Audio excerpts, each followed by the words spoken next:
सोनम रघुवंशी को जेल में मिला मोबाइल, ऐसे लोगों को किया फोन, पुलिस को भी देखकर उड़ गई होश। दोस्तों, सोनम और राजा रघुवंशी केस में हर दिन कोई ना कोई खुलासा हो रहा है।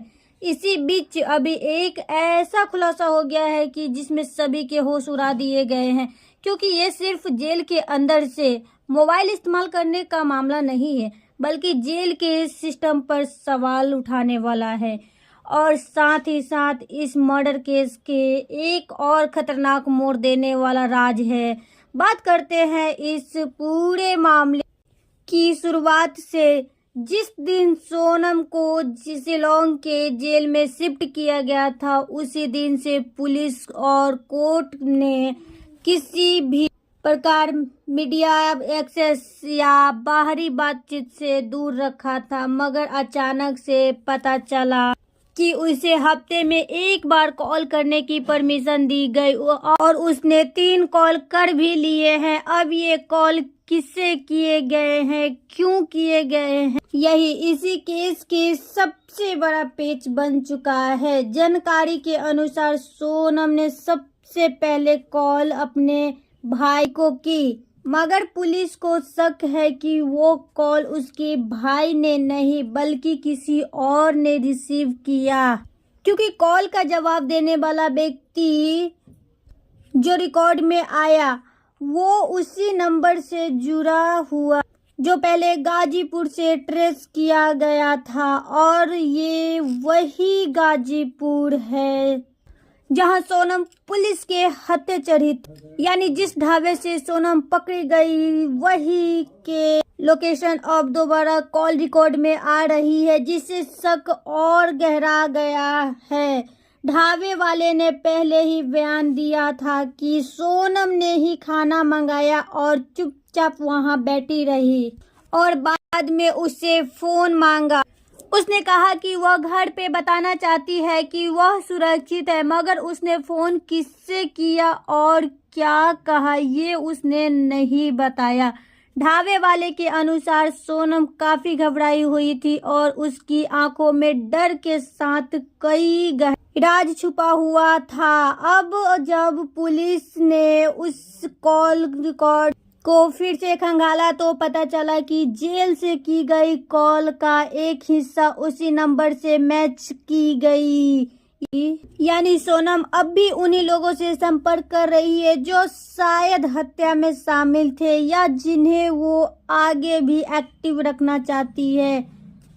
राजा के परिवार ने इस खुलासे के बाद कोर्ट में तुरंत अर्जी लगाए और मांग की कि सोनम का और उसके प्रेमी राज कुशवाहा को नार्को टेस्ट कराया जाए, क्योंकि अब तक जो कहानी सबको बताई गई है उस कई झोल है और मोबाइल कॉल से यह शक पुख्ता होता दिख रहा है कि सोनम अब भी जेल के अंदर बैठकर किसी बड़े खेल की तैयारी में है। पुलिस को कहना है कि उन्हें भी यकीन नहीं हुआ जब कॉल डिटेल सामने आई, क्योंकि यह कॉल नॉर्मल बातचीत की तरह नहीं थी, कोडेड लाइनें थी और ऐसा लग रहा था जैसे कि सोनम कुछ इशारा दे रही है। अब सवाल उठ रहा है कि जेल प्रशासन को किसने दबाव डाला और फोन की अनुमति दी जाए, जबकि केस हाई प्रोफाइल था। उसमें हत्या के पीछे प्रेम प्रसंग से लेकर साजिश तक के आरोप थे।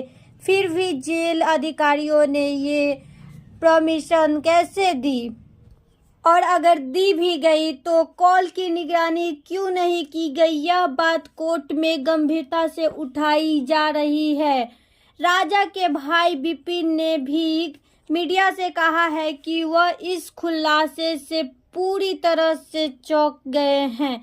उन्हें कहना है कि अगर एक मर्डर आरोपी जेल में बैठकर बाहर से बात कर सकती है और फिर उसे लोकेशन से कॉल मैच हो सकती है जब पहले छुपी थी, इसका मतलब है कि वो अब भी कुछ छिपा रही है। विपिन का अब यह भी कहना है कि अब भरोसा नहीं रह गया है कि पुलिस जो बता रही है वह पूरी तरह से सच्चाई है। इधर सोनम का भाई गोविंद जो पहले मीडिया के सामने आकर बोल रहा था कि वो अपने बहन को निर्दोष मानते हैं, अब धीरे धीरे चुप हो गए हैं कि शायद अब उसे भी एहसास हो गया है कि मामला उतना सीधा नहीं है जितना पहले लग रहा था।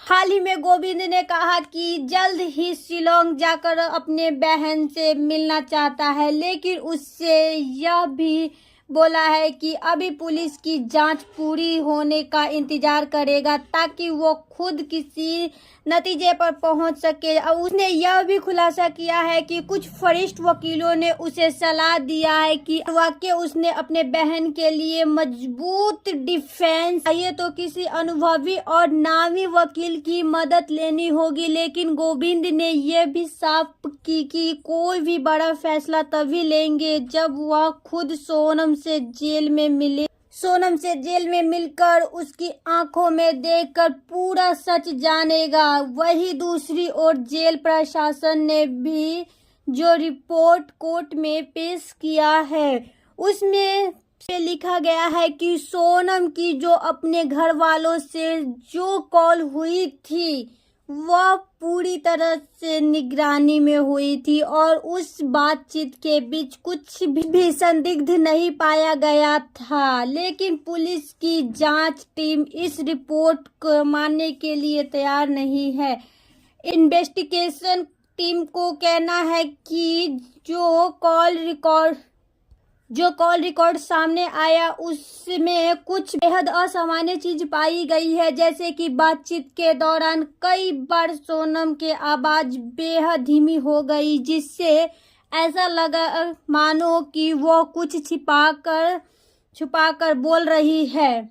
इतना ही नहीं, कई मौके पर उसने सिर्फ हाँ या नहीं में जवाब दिया, जिसे ऐसा प्रतीत होता है कि वो ज्यादा कुछ नहीं कहना चाह रही है। और इन सबसे ज्यादा चौंकाने वाली बात यह रही है कि बातचीत के दौरान एक जगह उसने ये भी कहा है कि अब आगे जैसे बताया है वैसे ही करना है। पुलिस को मानना है कि कोई सामान्य पारिवारिक बात नहीं थी, बल्कि इसके पीछे बड़े प्लान का इशारा हो सकता है। अब यही कारण है कि पुलिस इस पूरे कॉल को एक गहरी और खतरनाक साजिश का हिस्सा मान रही है। अब सवाल यह है कि अगर सोनम को पहले से प्लानिंग थी और उसने जेल में रहकर भी कॉल के जरिए किसी एक्टिव किया, तो क्या यह मर्डर सिर्फ गुस्से या झगड़े में नहीं बल्कि पूरे प्लान के तहत हुआ था? तो क्या यह पूरा नेटवर्क अब भी बाहर एक्टिव है? राजा की मां ने मीडिया से बात करते हुए रोते हुए कहा कि उनका बेटा किसी से लड़ता नहीं था, वो बहुत सीधा स्वभाव का लड़का था। उसे शादी के 2 हफ्ते बाद ही मार दिया गया है। अब जब सोनम जेल में बैठकर मोबाइल से कुछ नया प्लान कर रही है, तो हम कैसे मान ले कि यह सब अचानक हुआ है?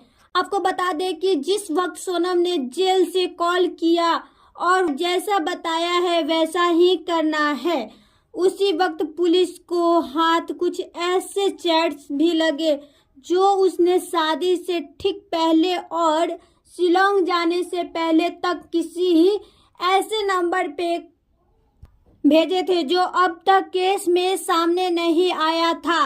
पुलिस के जांच जैसे ही उस नंबर की ओर मुड़ी वैसे ही सामने आया शिलोंग ट्रिप का वो सच जिसे जानकर कोई भी हैरान रह जाएगा।